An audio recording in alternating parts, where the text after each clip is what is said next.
Ang programang ito ay rated SPG. Striktong patnubay at gabay ng magulang ang kailangan. Maaaring may masiselang tema, lengguwahe, karahasan, sexual, horror o droga na hindi angkop sa mga bata.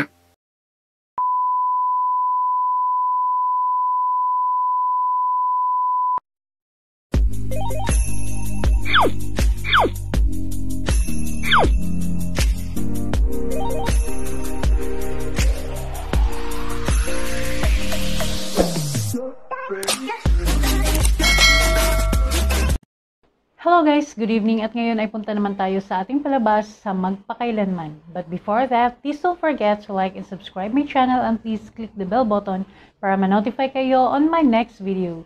Without further ado, let's start! Ang pamagat na ating Magpakailanman for today is Rape Victim Ikinulong. Ang kwentong ito ay hango sa totoong buhay ni Krisha na pinagbibidahan ni Kailyn Alcantara.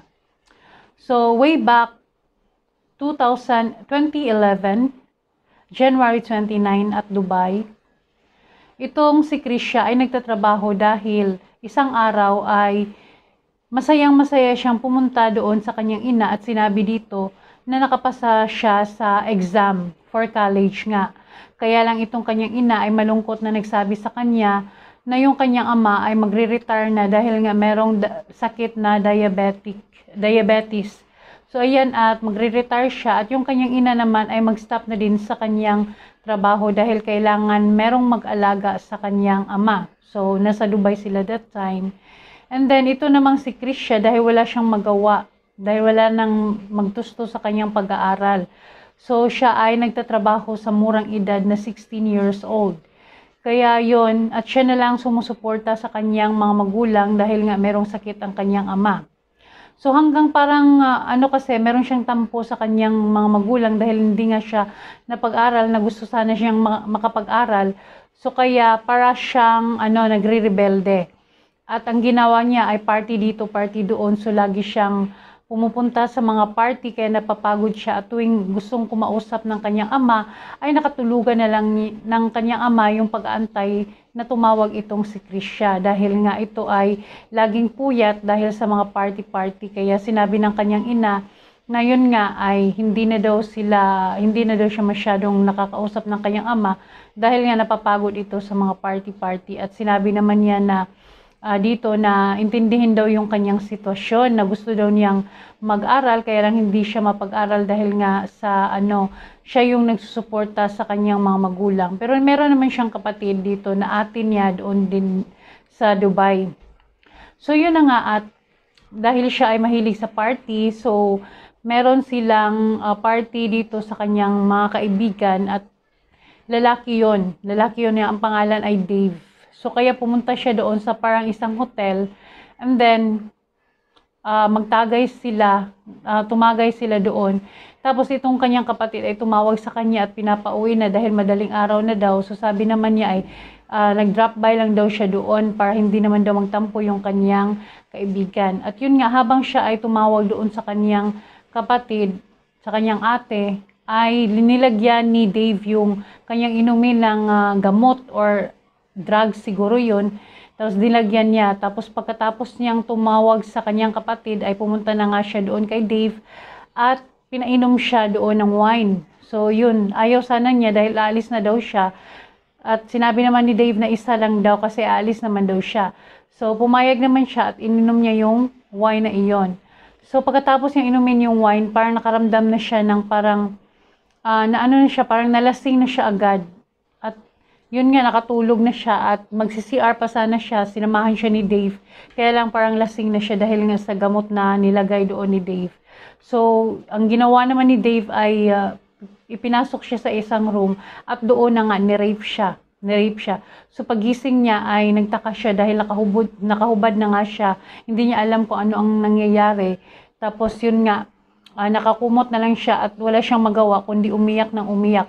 Wala siyang pinagsabihan that time. Wala siyang pinagsabihan that day dahil nga hindi niya maalala kung ano ang nangyari sa kanya. At ito namang si Dave ay kinontak niya at deny to death itong si Dave. At sinabi niya nung kinumpronta niya personal ito nung nag-billiard ay sinabi ni Dave dito na siya daw nang hila sa kanya doon sa room. At yun nga, sabi niya ay wala daw siyang experience, sabi ni Dave sa kanya, pero magaling daw itong si Krisha, at hindi naniniwala si Krisha, at sinabi nga niya nga ni-rape daw siya, ni-rape. Kaya sinabi niya yung problema niya sa kanyang ate, at yun nga, kinasuhan sila. Hindi siya kumuha ng abogado dahil malakas daw yung kanilang yung kanilang naisipan niya na yung panalo nila, so hindi siya kumuha ng abogado. At yun nga, nanalo sila sa kaso at nakulong nga itong si Dave. Pero si Dave ay sinabi sa kanya na makukulong din daw itong si Krisha. At ayun na nga, nagkatotoo nga yung sinabi ni Dave dahil nga dinampot siya ng pulis at nakulong nga siya. Pero hindi siya nakulong ng 24 hours dahil parang nag-appeal siya. So nakalabas siya, and then hanggang sa pinaghanap siya ng mga pulis, na takot siya doon dahil pinaghanap siya dahil ibalik siya sa kulungan dahil itong si Dave ay sinabi dito na prostitute daw siya, tapos din yung anong tawag doon, tapos with consent daw. So nakulong siya dito ng mga ilang buwan din siyang nakulong. So habang nasa kulungan siya ay nag-attempt pa pala siya na dahil na-depress siya, nag-attempt siya dito uminom ng mga gamot para magpakamatay nga siya, kaya lang hindi nag-success yung kanyang pagpakamatay dahil merong bumulong sa kanya na isang babae na yun, kaya mo yan, be strong, ang ganyan. Tapos yun nga, parang na-realize niya na hindi siya dapat gumawa ng ganon. At yun nga, nakulong nga siya dahil nahuli rin siya. Kasi tago siya ng tago at nahuli din siya. Tapos yun nga, nakulong siya, at doon sa kulungan ay yung ginawa niya ay nagbabasa ng Bible, at yun, na-realize niya yung lahat na parang nagising siya sa katotohanan, nagiging malaya siya dahil sa pagbabasa niya ng Bible, and then ginamit niya yung kanyang natutunan doon sa laman ng mga Bible, at nag-preach siya doon sa mga kasamahan niya doon sa kulungan. Yun nga, mga 6 siguro yung nakikinig sa kanya, at yun nga, na parang nagising din sa katotohanan yung mga nagawa nila, basta. At yun nga, naging reliyosa na siya after nun. And then hanggang sa nakalabas na siya at umuwi na sila doon sa Pinas, at itong kanyang ina ay nabasa niya yung cellphone. Nabasa niya yung cellphone, ang nangyari sa kay dahil hindi na nga na-delete, so nabasa niya lahat, at nabasa na doon na kulong pala itong kanyang anak na si Krisha, tapos yung kanyang, at na-rape siya, kaya yung kanyang mother ay nalungkot na masyado sa kanya dahil nga sa kanyang nangyari sa kanya, kasi hindi nila alam, hindi nila sinabi na nakulong nga itong si Krisha at na-rape doon sa Dubai. Kaya lungkot na lungkot yung kanyang ina nung nalaman niya ang pangyayari kay dahil nagsakripisyo siya. So ayun na nga, at sinabi naman ni Krisha na okay lang yun dahil ayaw daw niya na baka atakihin daw yung kanyang ama dahil merong sakit, kaya yun ipinaliwanag niya dito, kaya hindi niya sinabi dito sa kanila kung ano man yung totoong nangyari sa kanila. And then yun na nga, at doon sa Pinas ay nag-study siya para makapasok siya sa kumbento, magiging pastor siya. So naging pastora na siya, at ngayon ay nagtuturo siya about kay God. So parang siya, meron siyang mga na-realize about sa kanyang mga pangyayari na dapat kung merong mang tampo sa mga magulang ay hindi daw dapat na magre-rebelde dahil yun nga, napahamak pa nga siya.